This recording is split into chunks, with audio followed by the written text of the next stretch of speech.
Selamat pagi saudara-saudara terkasih di dalam Yesus Kristus. Bertemu kembali dengan saya Sintu Aroni DP Siagian dalam Renungan Pagi Rabu 2 April 2025. Apa kabarnya saudaraku? Apakah ada sukacita di dalam hati kita pada saat pagi ini? Atau mungkin kita sedang ada dalam pergumulan hidup? Mari saudaraku, kita percayakan semuanya kepada Tuhan. Dia pasti akan memberikan yang terbaik dalam hidup kita.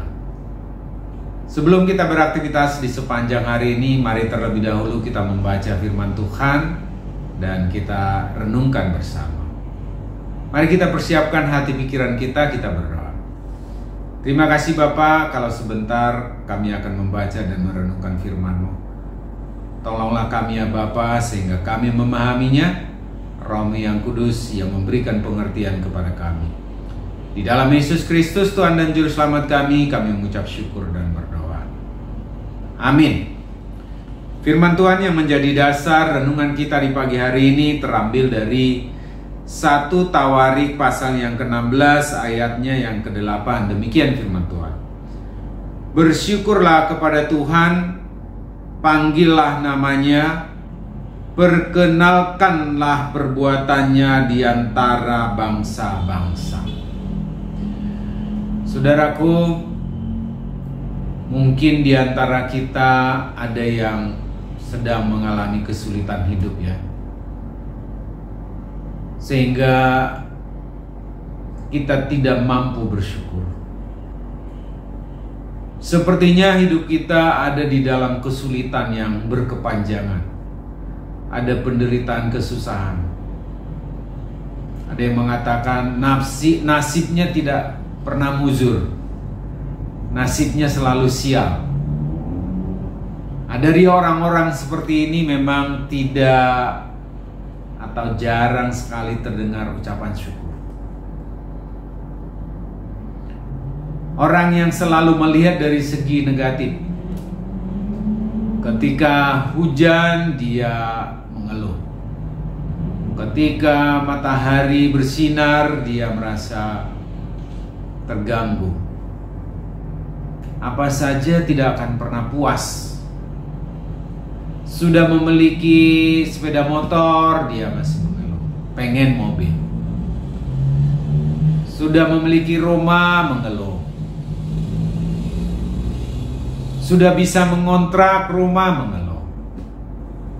Sudah dapat pekerjaan masih tetap pengen yang lebih baik. Memang secara manusia orang perlu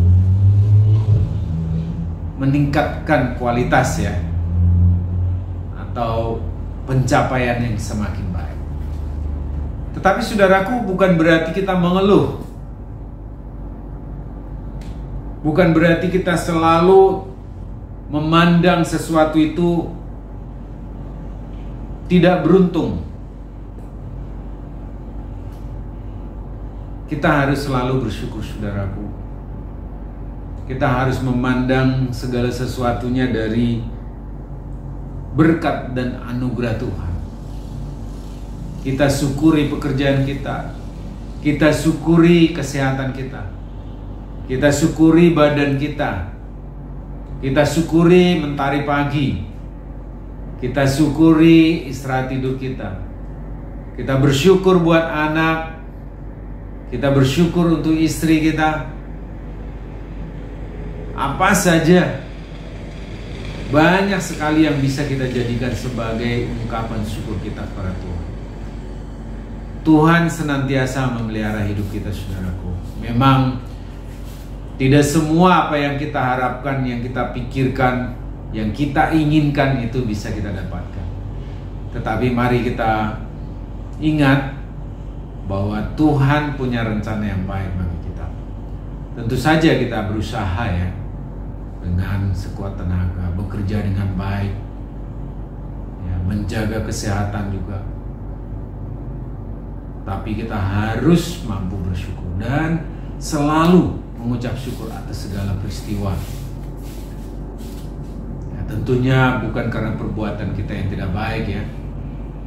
Karena itu mari saudaraku, syukuri apa saja sambil memperbaiki diri, meningkatkan performa kita, meningkatkan unjuk kerja kita dengan baik. Tetapi ada satu hal yang sangat kita syukuri saudaraku, yaitu keselamatan yang sudah Tuhan berikan kepada kita. Itu melebihi dari segala pencapaian yang ada di muka bumi ini, di mana Tuhan sudah menebus kita dari dosa-dosa kita sehingga kita menjadi anak-anak Tuhan, masuk ke dalam kerajaan Allah, menjadi pewaris kerajaan Allah, pewaris sorga bersama dengan Tuhan di kehidupan yang kekal nanti. Itulah hal yang sangat kita syukuri, saudara. Nah, saudaraku, kita juga harus menaikkan pujian kepada Tuhan. Kita memuji Dia yang maha besar, yang maha baik, yang senantiasa memelihara hidup kita, memelihara ciptaannya. Dan kita harus memuji Allah yang begitu besar, Allah pencipta semesta, pencipta segala sesuatu. Allah yang begitu dahsyat, patutlah kita puji dan agungkan namanya. Seperti yang di firman Tuhan yang kita baca tadi, panggillah namanya, artinya pujilah nama Tuhan, serukanlah namanya. Dan berikutnya saudaraku, kita tidak cukup hanya bersyukur, kita tidak hanya mau keselamatan itu hanya milik kita, tetapi kita juga rindu agar keselamatan itu juga dimiliki oleh orang lain, oleh saudara-saudara kita.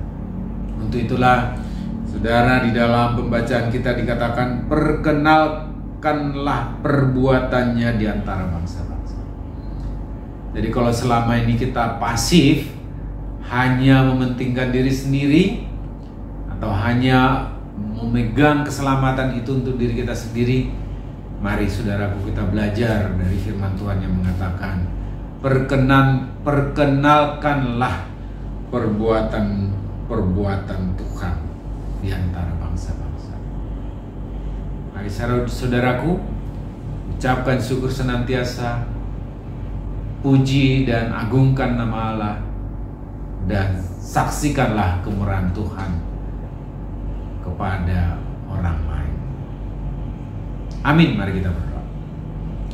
Terima kasih ya Bapa, kalau firman-Mu sudah mengajar kami untuk senantiasa bersyukur, terutama untuk keselamatan yang sudah Tuhan berikan kepada kami, dan mengajar kami juga untuk menaikkan pujian kami, mengagungkan Engkau, dan juga menjadi saksi di tengah-tengah masyarakat, di tengah-tengah keluarga, dimanapun, supaya nama Tuhan boleh dimuliakan dan mereka juga mendapatkan keselamatan sama seperti keselamatan yang sudah kami terima. Kami berdoa buat saudara-saudara kami yang masih bimbang akan keselamatan mereka, dan Tuhan menguatkan iman mereka supaya mereka senantiasa memegang teguh iman percaya kepada Tuhan Yesus Kristus Juru Selamat. Dan saudara-saudara kami yang ada dalam penderitaan, biarlah Tuhan yang menghiburkan mereka, melepaskan mereka dari sengsara, dari kesesakan mereka, menguatkan mereka. Saudara kami yang sakit, sembuhkan ya Bapa. Bapa, ajar kami untuk senantiasa mengucap syukur, menaikkan pujian kepadamu, dan menyaksikan kebaikan-Mu. Ampunkan segala dosa pelanggaran kami Bapa, Di dalam Yesus Kristus Tuhan dan Juru Selamat kami mengucap syukur dan berdoa. Amin. Baik saudaraku, selamat beraktivitas di sepanjang hari ini. Tuhan Yesus memberkati kita semuanya. Horas.